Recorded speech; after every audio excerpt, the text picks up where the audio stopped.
পঙ্কজ বৈত্যরায় ইন্দ্রকেতু আর ইন্দ্রকেতু তোমাকে আমার রাজ্য অশান্তিকরণ কিবা নির্ণয় করিব পারিবানে মহারাজ অকাল চেষ্টা করিও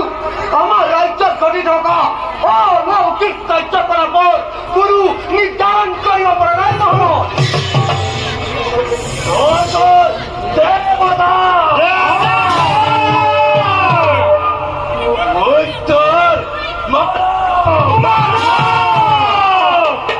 আৰু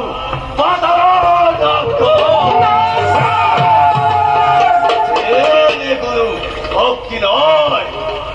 জল ফলত অরাজ্যত অবিরতভাবে